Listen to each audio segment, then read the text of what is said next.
Good afternoon, everyone, and welcome to today's Provincial HSJCC webinar.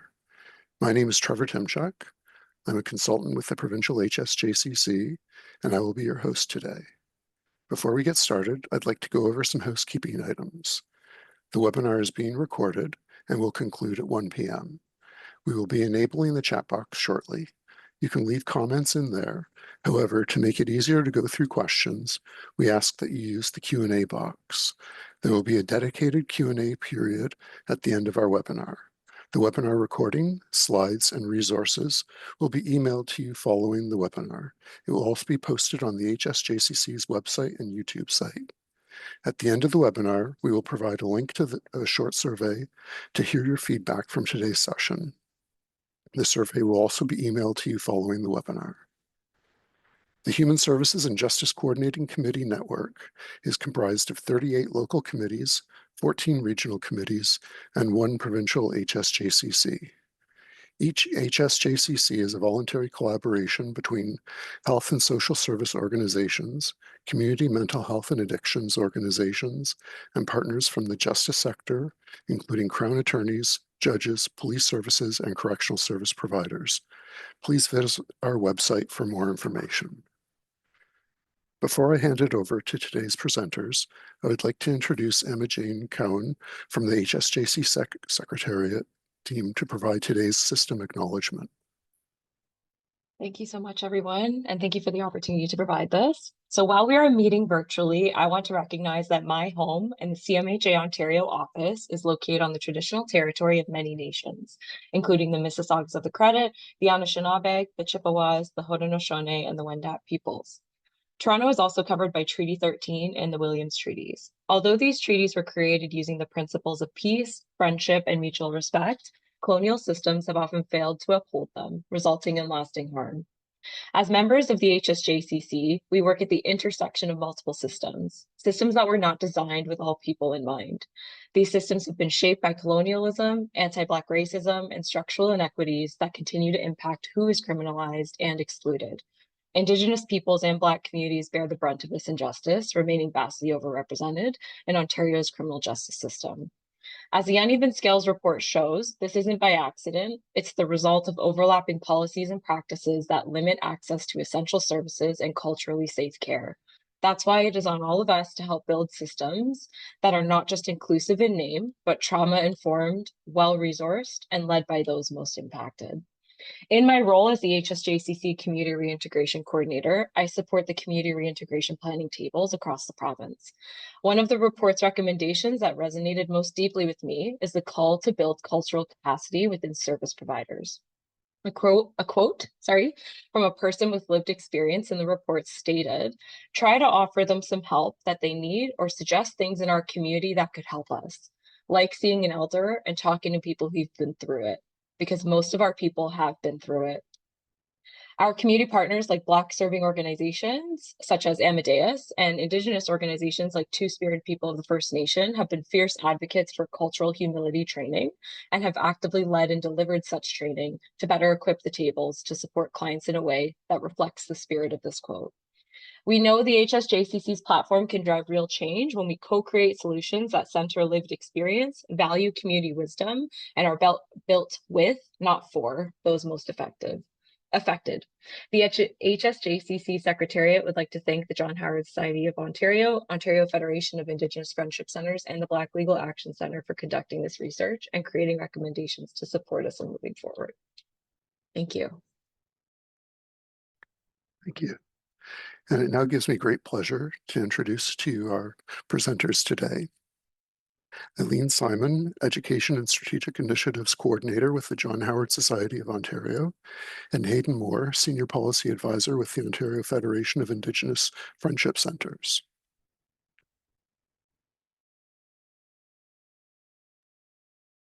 Thanks, Trevor. I'm going to go ahead and start sharing my screen here. So hopefully everyone will be able to see our deck.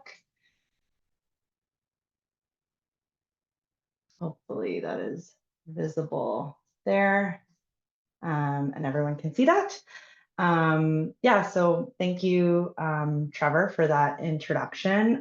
Hayden and I are going to walk through some of the research today and also walk through some of the policy recommendations, and then get into a little bit of the training component that we co-designed, that is sort of reflective of that research and sort of in response to that research that we conducted. So back in 2022, we actually started this research.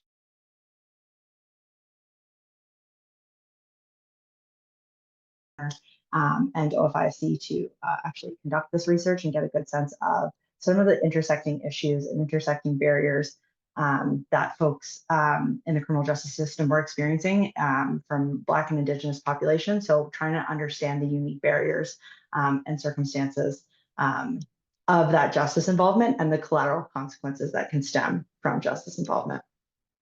I also apologize. I saw my connection was unstable. I don't know if I like skipped a beat or something. I'm downtown in our office today, and I've been told that the Wi-Fi goes out when a streetcar goes by. So that happens quite often in Toronto. So please just bear with me if I'm sort of being laggy a little bit. Okay, so I'm going to get into the findings a little bit and sort of share what we learned from this research. This is obviously the biggest one that we learned is Black and Indigenous folks are disproportionately impacted by the collateral consequences of justice involvement. This is what we learned in our research. This is sort of the main finding.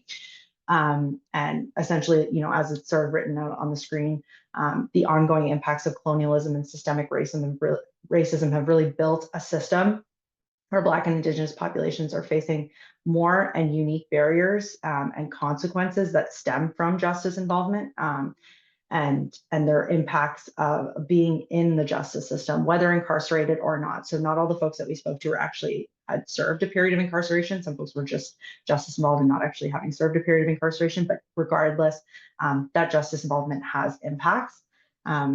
And so I think it's important to just actually give a little bit of a definition of what collateral consequences are and what we mean when we talk about that. So essentially collateral consequences are anything that stems from justice involvement. Often these are legal in nature. So you'll have like civil legal issues, housing issues like evictions, loss of income support, you know, job loss, childcare and custody issues, things like that. So a lot of legal issues that can stem from justice involvement, but collateral consequences can also be non-legal in nature. So for example, the discrimination someone might experience from having a criminal record when they go to apply for a tenancy application, or if they go to apply for a new job, there are more legal forms of discrimination that occur, even though they are still forms of discrimination, right? So there are still collateral consequences, even though they may not be legal in nature. So that is what collateral consequences are. I like to think of it as sort of dominoes falling in someone's life. If you get picked up into the justice system, and you know, especially for Black and Indigenous folks who are over-policed, overcharged, over-incarcerated, get picked up into that justice system, there's a lot of life that goes into that. And so all of those dominoes can start falling. So, you know, a good example is someone who gets picked up by a police officer, ends up having to serve a period of incarceration. If they're currently receiving Ontario Works or ODSP, they might not be able to receive that rent payment for that next month. So then they can't pay their rent. They might get evicted from their housing unit. They may lose access to their children or custody over their children because of that, if they're not coming home, if they're not at the home. And so a lot of dominoes can then fall. So that's what we talk about when we mean collateral consequences. So just a little bit of definition piece there and some context setting. Okay, so this already sort of was touched on in the systems acknowledgement, but I think it's just important to sort of really show some of the numbers when we're talking about overrepresentation in the justice system and what this actually shakes out to when you're looking at the percentage of individuals involved in Ontario's correctional institution versus the percentages of the general population. So Black adults are 5% of Ontario's population, but represent 14% of admissions to custody in Ontario. And then Indigenous adults represent 3% of Ontario's adult population, but 42.6% of the admissions to custody. So you see this sort of stark difference, right? And the population of folks in the general population versus who is actually being overrepresented in the justice system. And again, that goes back to that over-policing overcharged, over incarcerated. There's a lot of systemic issues that lead to this overrepresentation. So this is not to say, I saw a little chat pop up in the bottom there about over-targeted. Absolutely. The overrepresentation stems from that over-targeting of Black and Indigenous folks. So that's a great flag. Okay, so I do want to get into the research now that we've done a little bit of that context setting piece. And I would really point you to the full research report if you're interested in more of the findings and sort of who we spoke to and how we conducted the interviews and things like that. The full research report is available on our website. You can go and check it out there, but just so you can get a sense of who we talked to and the issues that they were experiencing. You can see our age range was about 24 to 62. Predominantly male participants were our folks that we spoke to with lived experience. So we talked to some folks who had lived experience. Like I said, not all of them were involved in a period of incarceration, but 14 out of 16 had a history of incarceration. A lot of them were staying with family or friends. Some were living in rental housing units. One was living in a sober living facility. So sort of very different housing situations. Nearly half reported having kids. 11 were currently employed. 4 of them were on Ontario Works or on the Ontario Disability Support Program, so DSP. And then you can see the sort of differences in demographics. So Indigenous, Black, mixed race, and newcomer. We had a little bit of a mix of all of those communities, so that we spoke to. And as a flag just on the bottom, and we'll talk about this as well in the findings, that many of the people that we spoke to had shared experiences of intergenerational trauma. A lot of folks whose family were involved in the 60s scoop, foster care and things like that. So previous justice system involvement in the family and their own justice system involvement as well was very common. And then we also spoke to 36 legal professionals and community service providers. So we had some representation from folks with lived experience, and then we also spoke to service providers who are working with Black and Indigenous clients. I will say the community service providers we spoke to were service providers who are working out of Black and Indigenous serving organizations. So they had that sort of special sort of subset of the work that they do. They were already serving Black or Indigenous folks. The legal professionals, not necessarily. There were sort of legal professionals that are somehow either duty counsel, working in the legal aid system, and sort of tangentially related and seeing clients. So just to give you a sense of who we spoke to. Okay, so I want to get into the findings. I'm going to go through some of these and then I'm going to turn it over to Hayden in a little bit to speak about sort of OFIFC and what they're doing there to support and address some of these issues that we found in our research. So this is the biggest one. Black and Indigenous folks are encountering a wide range of intersecting issues that extend well beyond the scope of their criminal legal issues. So lots of different collateral consequences, and more collateral consequences than someone who is just as involved and not from a Black or Indigenous community. So more intersecting issues, more civil legal issues, education, housing, employment, and mental health were the biggest ones that came up. When I'm talking about education, I'm talking about like school suspensions, expulsions, things like that. Housing, intersecting forms of discrimination. So they were experiencing discrimination because of their justice involvement, but also because of their identity. So there's intersecting forms of discrimination when it came to housing and employment, not being able to get jobs, employers discriminating against them based on their race. And then mental health was an additional legal issue that we saw coming up in terms of like mental health courts and things like that. The other big one was immigration related concerns. I separated this one out because we got so many folks speaking to us about immigration related concerns that their justice involvement was triggering immigration related consequences, right? So for those who were waiting on any sort of documentations to get any sort of permanent residency or applying for that or any sort of like asylum paperwork and things like that, justice involvement impacts those things. It can exacerbate issues, so you may not be able to apply for citizenship if you are involved with the justice system. It can actually like impact any sort of immigration documents or processes that you're already taking part in. So it really complicated a lot of those structures and those proceedings that folks were already going through in a way that they were not aware was going to happen to them. That's the other piece here. So folks who became justice involved did not realize that that justice involvement could impact their immigration status. So that was the other thing. It was sort of like a surprise, and that leads into that last point there about a lack of clear communication.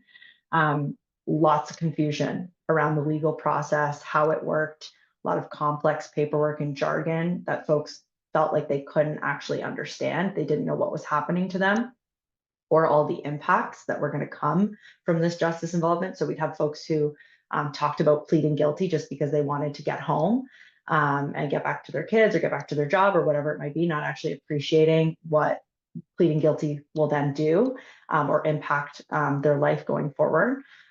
So a lot of confusion around that, a lot of folks saying that things weren't properly explained to them, especially in a duty counsel situation where you're not getting that much time with your average client coming in to talk to you. So maybe just not aware of all of those collateral consequences, all of those dominoes that could then fall.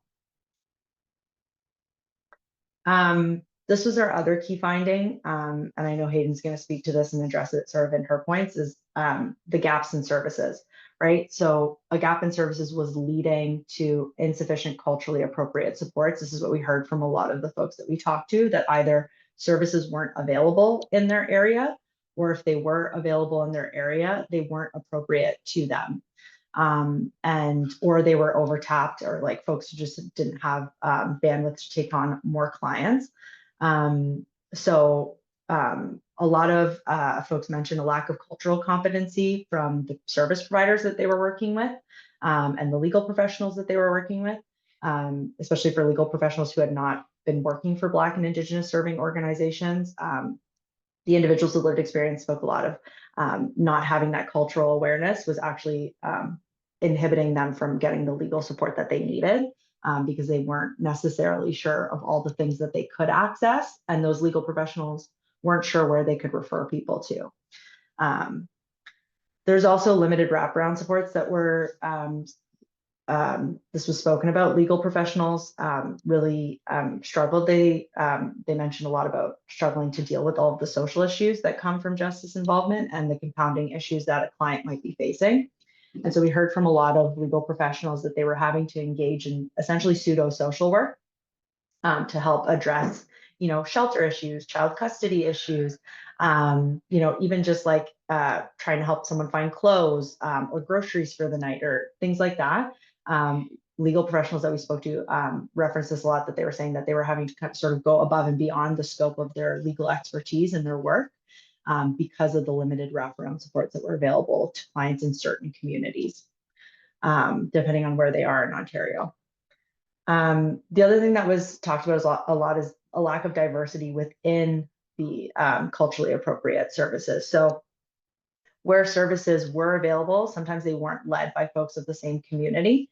So essentially what we were seeing a lot of and what people were speaking to is treating certain populations as a monolith, right? And so just assigning them to any culturally specific organization or service or program, assuming that that's going to be a right fit for them, even though it might not be from their community, and just sort of assigning them to them and saying, well, okay, you're Indigenous, and so you can go to this Indigenous service provider, even though that service provider might not be from that same community. So there was a lot of that that came up as well in the research. Some additional findings, I mentioned this one up top.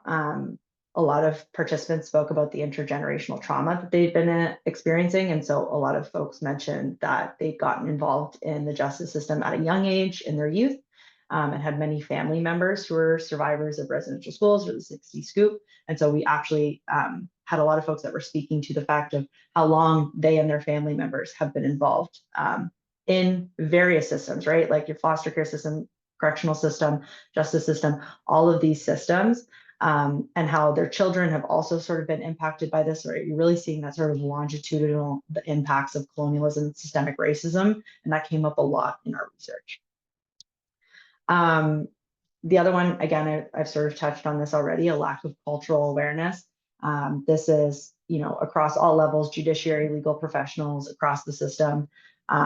It's really that lack of cultural awareness impedes access to supports if folks don't know where to refer to, or if they don't know that things exist, or if they're just sort of blindly referring people to different programs, not necessarily seeing if it's a good fit for that individual. So a lack of cultural awareness was really sort of steering a lot of the issues with access to services that might already exist. If those legal professionals don't know where they're referring to or who to refer to, or have that cultural competency, it really impedes that referral process. And then, of course, systemic racism. This came up a lot in our conversations with individuals with lived experience, legal professionals, and service providers. A lot of them shared instances of themselves experiencing overt prejudice or racism or discrimination. Service providers also spoke to this about their clients experiencing this very often, and how it really influenced how they were perceived or dealt with in the justice system because of that systemic racism. I have some quotes in the next slide that I think actually tell this a lot better than I can. These are from folks with lived experience. These are from the interviews we conducted with them. And so you can see sort of what I mean by the sort of overt expressions of racism and discrimination in the justice system. We had one client share with us that, Black men get longer sentences than white men that did the same thing. Talking about how the justice system is not colorblind, even though it may be quote unquote blind. And then another client who's Indigenous was speaking to the fact that them being Indigenous and also being alcoholic affected how the judges were seeing them and how they were treating them. And so there's this presumption that gets made, or the stereotype that gets placed on folks just visually showing up in a courtroom, right? Just being a Black or Indigenous body in a courtroom comes with this sort of overt form of systemic racism and discrimination. So many folks with lived experience talked about this, but their service providers also spoke about this and how they've watched clients go through this and how they've experienced it themselves as well. So I like to share those quotes because I think they say it a lot better than I can.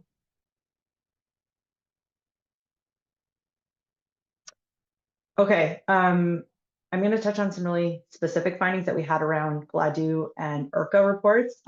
We'll get into the IRCA or EPSR reports in just a sec, but I'll cover off the GLADU reports and sort of what we suggested based on the research. So we talked to folks about GLADU reports. We talked to Indigenous clients about GLADU reports, their experiences of this, the service providers who were operating GLADU services.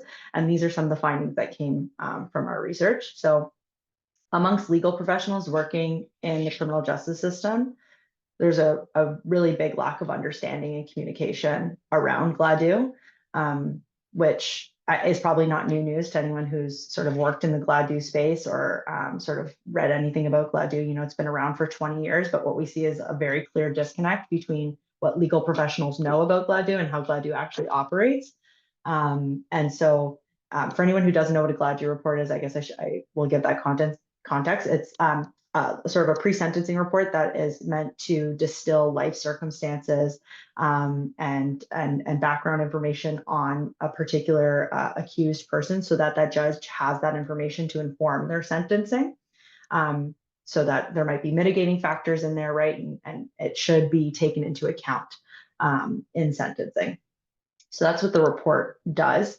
But what we saw in our research, and this is not a new finding to people who have been researching GLADU and working in the space, is that legal professionals who are referring clients to GLADU don't understand what it's for or how it works. And so they're not actually properly sharing that with their clients ahead of time about what's going to happen and what the report is and how the report gets written. So a lack of communication there and a lack of understanding. Which also led to a lack of understanding on the client's behalves, not necessarily knowing what was going to be shared with the court, right? Not knowing that what they're about to say is going to go into a public document that is going to then be shared with the judge and shared with the court. The other thing that that came across really heavily in the research was just a severe lack of funding for GLADU services. a lot of pressure gets put on GLADU to act in a certain way, but it's very severely underfunded. And so what we heard from service providers who are working and doing GLADU reports and providing GLADU services is a really sort of insufficient funding system around GLADU. For folks to access supports and wraparound supports and services that are needed to make sure that GLADU is operating in a safe and effective way for the individual who's having to go through having the report written about themselves, but also so that they can then seek services and help and support for any of the issues identified in that report, which kind of ties into this last piece about it being a very emotionally challenging process. You can imagine telling someone your entire life history, even if it wasn't traumatic, might be an emotionally challenging process, right? So for someone who's experienced a lot of trauma, a lot of things that have happened in their life, to retell that to a stranger can be very difficult. And so reliving that trauma and having to tell your story is difficult. Not knowing that it's then going to be made public and shared with the courtroom can make that even more anxiety inducing. So really that was one of the bigger findings that came out of our sort of GLADU findings, is that it's just a really difficult process, and that is not properly it's not properly accounted for, is what I'm trying to say. From that, we actually made some policy recommendations in our research. Again, go check out the report because it's much more thorough than I'm going to be on this. They're pretty obvious though, based on those findings I just shared. They sort of like tie very closely to the research findings. A need for more fulsome and stable funding for GLADU supports and services is the biggest one, right? To operate properly, they need to be properly funded. And so that means that GLADU writers need to be properly funded. The folks running GLADU services and programs around that, wraparound services and supports, need to be properly funded. The entire structure needs to be more properly funded, which will also allow things like connecting with a report writer ahead of time at the point of arrest or as early as possible to really start building that relationship, that rapport, so someone's not having to talk about the most traumatic pieces of their history or their life with a total stranger. They can have that relationship building opportunity. They can meet ahead of time. And so it sort of elongates the process of getting a GLADU report, as opposed to making it this sort of like short and tight moment with someone where you're expected to share all of this very personal information about yourself without having a relationship with that person. And that also ties in with that last piece around additional time to assess needs and refer individuals. So if someone's working on a GLADU report, one of the big things that was suggested is that, you know, you don't make someone talk about all these like life circumstances and all these sort of traumatic events that might have occurred in their life, and then just say, okay, well, we just put it all in a report and it'll go to a court and that'll be that, right? Like it can be used as a tool to also provide services and support to help address some of those issues, right? Whether it be mental health or counseling or housing, whatever services or supports that person might need after sort of writing that report and sort of understanding what services or supports they might need, that referral process can then happen too, right? So implementing additional time for that.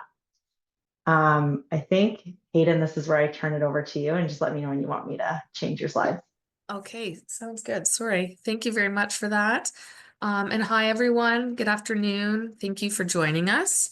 So I'm going to jump right in and provide a bit of an overview of some of the work that friendship centers are doing to address some of the gaps and collateral consequences noted in the Uneven Scales report. And I know there isn't a lot of time, so my intention is just to kind of flag or highlight some of the friendship center programming. And if you'd like to know more, please feel free to reach out to me, and I'm happy to chat. So kind of to start off, so I'm from the Ontario Federation of Indigenous Friendship Centers, and essentially we support our 31 member friendship centers. As you can see on the slide, friendship centers are not-for-profit and charity corporations. They provide culturally appropriate services in urban communities. They're mandated to serve the needs of urban Indigenous people, and they serve all urban Indigenous people regardless of status. Friendship centers also offer a range of programming across the lifespan, and program areas include children and youth, health and wellness, homelessness and housing, education and employment, ending violence, and justice programming. But more than that, friendship centers are community spaces, and they emerged from a nationwide grassroots movement that began in the 1950s. And Indigenous people living in towns and cities were then able to access culturally based and culturally appropriate programs and services that connect to their worldview, their history, and their identity. And from there, the Friendship Center movement has grown to become the largest urban Indigenous service delivery network in the country. You also might be wondering, what are urban Indigenous communities? So in Ontario, almost 90% of Indigenous people live in cities and towns. Urban Indigenous communities are diverse, and they often include First Nation, Métis, Inuit, registered, non-registered, and self-identifying individuals. Urban Indigenous communities, include people who just may have moved into an urban area, those who were born there, those who have really deep connections to their urban community, and those who don't. There are also many people within urban Indigenous communities who are not registered and therefore are not represented by First Nation. And there are also people who maybe they do have a connection to a First Nation, but have never been, or for one reason or another, they prefer to turn to urban service providers for support. All of which is to say that urban Indigenous communities, are not simply people living off reserved. They are distinct and diverse communities. And with that, if we could move to the next slide, and we'll talk a little bit about Friendship Center programming and its holistic wraparound approach. And how that approach can address some of the issues related to the lack of clear communication, access to culturally appropriate services, the ongoing impacts of intergenerational trauma and systemic racism that was noted in the report. So Friendship Center programming is culturally grounded and takes a holistic wraparound approach to service provision, which means that all programming, whether the focus is on justice, employment, housing, family relationships, all programming provides wraparound supports to clients, with the goal of ensuring that clients can access the supports they need, whether those supports are available within the Friendship Center itself or whether they're available from an external organization. For justice-involved clients, it means that the focus is on identifying and addressing the root causes of their justice involvement and the common collateral consequences of justice involvement, like as mentioned, challenges in employment, education, housing, etc. And so the following are some examples of the programming that justice-involved clients may be connected to while seeking support from their local Friendship Center. And just to note that while staff themselves are not able to provide legal assistance to support clients with their civil legal needs, they are able to assist with system navigation support and also make referrals to legal organizations and/or lawyers that are known to be culturally competent and culturally safe. So starting with our justice programs, I've just noted our Indigenous Court Work Program, our Indigenous Community Justice Program, and Indigenous Peer Support Program. So court workers assist with system navigation in family law matters, and they also assist in adult and youth criminal matters. And they play a really important role in facilitating access to community-based alternatives to custody. And as Aileen mentioned, and really kind of operationalizing or realizing GLADU in linking people with alternatives to custody, community-based alternatives to custody. Our Indigenous Community Justice Program is a pre and post charge diversion program that's available for adults and youth. And it keeps clients in the community connected to supports, and it also engages them in the development of a healing plan. And the Indigenous Peer Support Program supports clients who are exiting custody, serving a conditional sentence, or on probation and parole. And program staff assist with finding housing, employment, they provide medical supports, and they facilitate access to cultural and healing ceremonies. In terms of our education and employment programming, we have the Apatsuwin program, which offers employment and training to improve education and employment outcomes for urban Indigenous people and reduce the employment earnings and skills gap that exists between Indigenous and non-Indigenous communities. In terms of housing, I've noted our Urban Indigenous Homeward Bound program, which is focused on the provision of key supports, such as stabilized housing, access to culture, accessible childcare, education and life skills, transportation, case coordination, health access, and mental health supports. And it culminates in post-secondary attainment and opportunities for career track employment at family sustaining salaries.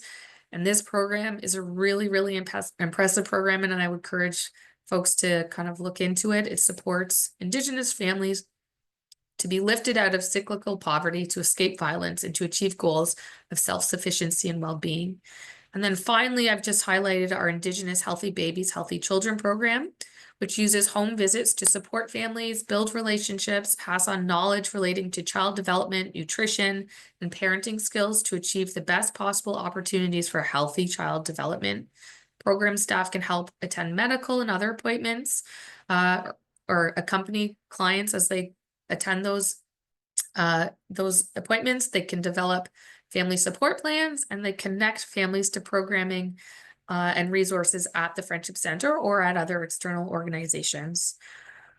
And then just to note that truly combating Indigenous overrepresentation, the generational impact of justice involvement, the entrenchment of poverty and child welfare involvement requires creating more space for Indigenous communities to access the supports and services that they know will best position them for success and how they define success.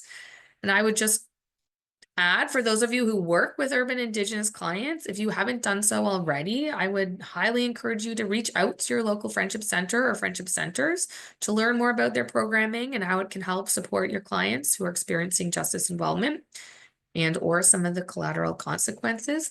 And we can jump into the next slide, please. Thank you. Yeah, so building cultural competency and culturally safe legal pathways. So Aileen is going to be talking a little bit about the self-directed training modules that are available through John Howard's Learning Hub. So I won't touch on those. However, I did want to let you know about two of the ways that the OFIFC and the Friendship Centers are combating the concerns raised in relation to lack of clear communication, cultural awareness, cultural competency, and in building new legal pathways for Indigenous people to access their rights. So one way we are attempting to address those things is through the Indigenous Human Rights Program. That program was developed in partnership with Pro Bono Students Canada, and it currently operates out of the Thunder Bay Indigenous Friendship Center and the Odawa Native Friendship Center in Ottawa. Each of the Friendship Centers runs a free legal clinic for urban Indigenous people who wish to learn more about their human rights and or receive summary legal advice, free summary legal advice about a potential human rights violation. The program purposefully lives within the wraparound care model offered by all Friendship Centers, in part to ensure an ease of access between the clinic and the Friendship Center supports. And also placing the clinic within the Friendship Center itself was an intentional attempt at reducing some of the typical barriers that exist when Indigenous people try to access legal pathways. And that by creating a more comfortable and culturally competent environment for people to engage with those systems. The hope being that people feel empowered to make informed decisions about their rights. And the program also delivers public education sessions to build knowledge within the community about human rights. As noted in the report, there is a knowledge gap, and many community members are simply unaware of the legal pathways and potential remedies available to them. And so this program aims to close that knowledge gap in relation to human rights. And although the program is still in its early years, but the clinics have been well received by the local communities and are an example of how taking a community-driven, culturally appropriate approach can create pathways to enable people to assert their rights within a system that otherwise feel very much off limits and inaccessible. And lastly, we have at the OFIFC, we have an Indigenous cultural competency training. So this program enables participants to build skills, knowledge, attitudes, and values essential to fostering positive and productive relationships with Indigenous people. The OFIFC currently offers sector-specific versions, focusing on education, justice, healthcare, municipalities, and then there's a more general offering as well. And also to note that all of the volunteer lawyers and volunteer law students who participate in our Indigenous Human Rights Program, they all complete a specialized ICC training, which is accredited by the Law Society of Ontario.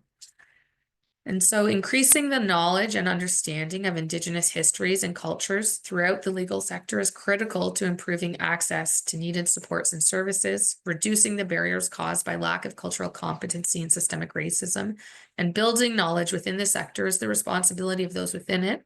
So it's great that all of you are here today engaging in this topic. And again, I would just encourage folks to really just get to know your urban Indigenous community. And again, like connect with your local friendship center, drop in, reach out. It's June. There's a lot of events going on. You know, maybe attend one of the many events that are being held throughout the month. And with that, I'll pass it back over to you, Elaine. Thanks, Hayden. Yeah, I think that's such a great summary of what's like how OFIFC is responding to all of these findings and doing all this work. And on Hayden's point of actually connecting with your local friendship center, we have a referral map on our website too that I'll walk through in just a sec. And so there's contact information there. There's also contact information on the friendship center's websites and on OFIFC's website. You can find it in lots of different places. I do want to touch on EPSRs or IRCA reports. They go by both names. EPSRs are just enhanced pre-sentencing reports. That is usually the name I've been hearing them fall under as of late, but it's a very similar structure to GLADU intended for Black populations. And so again, just trying to provide some of that context and those circumstances to a judge when they are doing their sentencing. And these are some of the findings that we saw. So a shortage of writers, a lack of writers in Ontario, but in Canada more widely. I think there's one organization that does this currently, Sentencing and Parole Project. They are currently writing, I believe, all of the EPSRs as of right now. So lack of writers, I think they're like a 3-person team with 1 lawyer supervising. So yeah, for all of the people that is a tricky sort of thing to lift.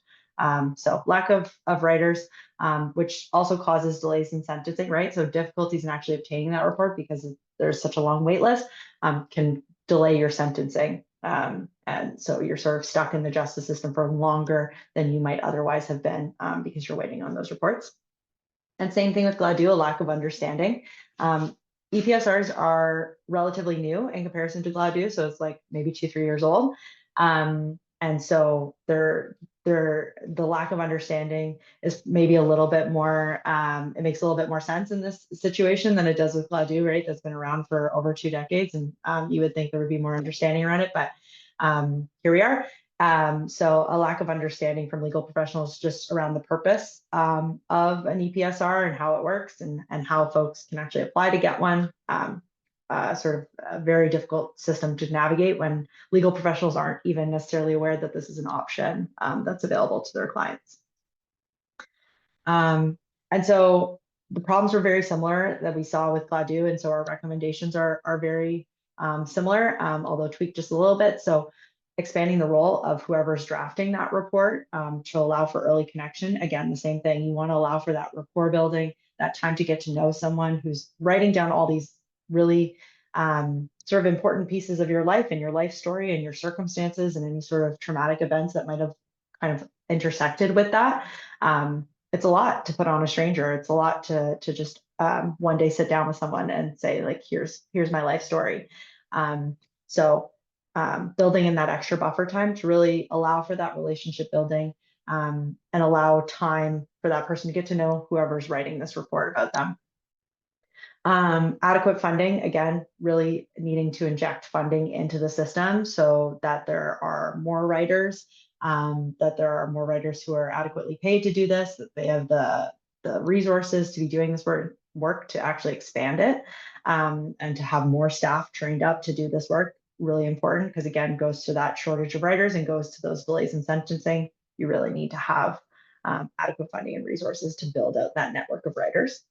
And then building in some time for evaluation and funding for evaluation. This one's really important because it is so new. We're not actually sure how it's been operating, how successful it's been.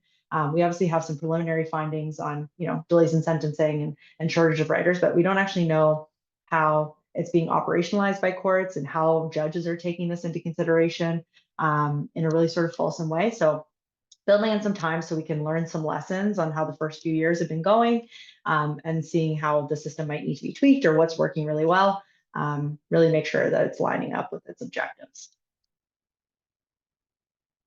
Okay, so the next thing I'm going to show is the modules. I'm just going to spend a few quick minutes on this because I want to leave some time for Q&A. But basically what we did with all of our research findings, and again, the sort of need for understanding and comprehensions for legal professionals, but also service providers, making sure that folks properly understand the systems that they're working in and properly understand the intersecting barriers faced by Black and Indigenous folks. What we did is we co-designed learning modules with Black Legal Action Center and with OFIFC, which now live on our website, and they're free to check out. So I'm gonna, hopefully folks can still see my screen here, share our website.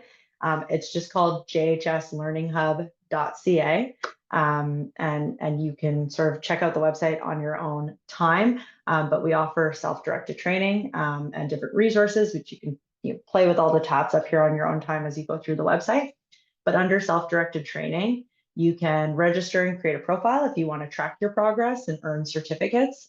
That's an option. If you just want to enjoy the content without tracking your progress, that's totally okay too. The videos, like I said, are available for free. And so under I am looking for, we had previous modules here from another project. So we have modules on housing and employment and income maintenance. But we also have our modules. So I'll look at the ones on serving Indigenous clients here, so you can take a look how this module is broken up, but there's one also on serving Black clients. So this module was divided into 4 different sections. Each module has a video and a quiz attached to it. The videos are like 10-ish minutes long per piece. And so you can see, like, it walks through some of the history and the impacts of colonialism, right? Talks about the friendship centers. It'll talk through some of those programs that Hayden mentioned as well. So you can learn a little bit more about those. And then here, I'll just show you what one of the videos looks like so you can see. So there's sort of like a fun animated video meant to be a little bit more interactive. Like I said, they're about 10 minutes long. So you'll see here what this video actually contains, what it's going to walk through. I'll play a clip just so you can see. I don't know if my sound is sharing, if anyone can hear this, but this is sort of what the videos look like. And so they're all kind of time-stamped. You can look at the different pieces of it. If you want to go back and listen to something that was particularly relevant, you can go and do that. So that's where the videos live. There's also resources here. So like sort of like one-pager documents that you can print and check out. So that's really great. If you're a legal professional, we have client checklists, which you can take and use to sort of vet some of those collateral consequences. And then they're all sort of courthouse specific. So then it will refer to the local services in that area. So you can go and check those out. And then our referral map. So we've added all of the friendship centers to our referral map. So if, let's say you're looking for a friendship center, we have them all listed here. You can go to the one we have them listed by our local John Howard offices. So it's the local John Howard office closest to you. You can find that and then find the friendship center closest to you. But you can also just check out the map or check out OFIFC's website. They have all of the list of friendship centers there. But you can find them on our map there too. I'm conscious of time. I want to leave some time to take any questions. So I will stop talking and I can either stop sharing my screen. That's probably easier. Let me stop sharing my screen, but feel free to check out the website. All the content's there. I would certainly point you in that direction. Great. Thank you, Eileen and Hayden, for that informative presentation. We'll now move to audience questions. The presenters will do their best to answer as many questions as possible, so please be patient as we move through your questions. Just a reminder to please submit your questions in the Q&A box, not the chat. Rochelle Larocque of the HSJCC Secretariat will be moderating the questions. And by the way, I also noticed that Damar Hewitt, the Executive Director and General Counsel at the Black Legal Action Center, may be with us as well, may have joined us now. So perhaps they might be able to answer some questions as well if they're still here. So I'll turn it over to Rochelle. Great, thank you so much, Trevor.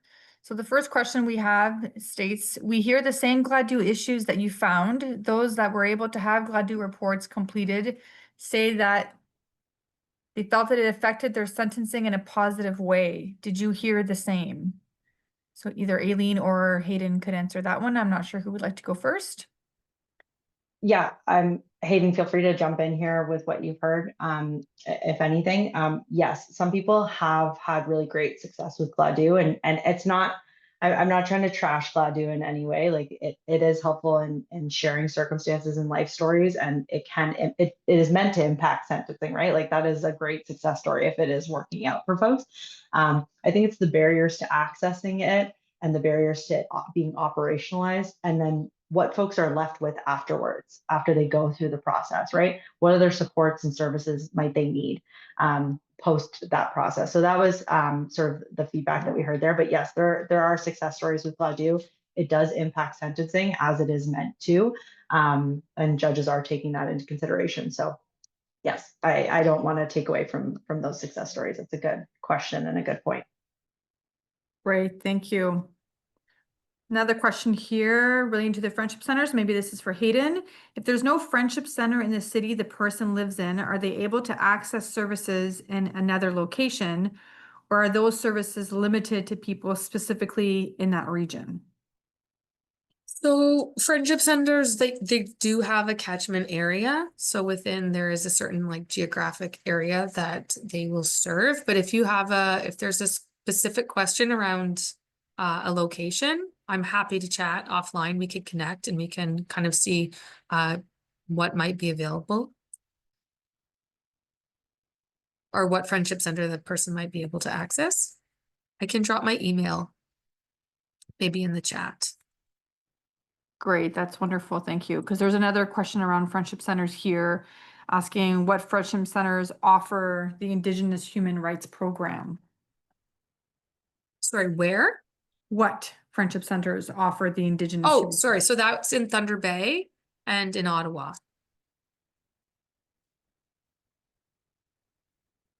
Okay, the next question is around cultural competency. So is the cultural competency training intended for organizations to request, or is it something open to individuals? And if so, how does one register for the cultural competency training?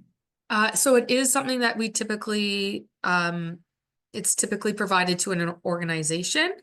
And again, I've put my email in the chat if you want to talk more or maybe ask, or we can discuss like logistics of how you might be able to have the presentation, then we can certainly happy to talk about that. Great. The next question I think will be directed to Aileen. Are certificates provided for John Howard Society online training courses?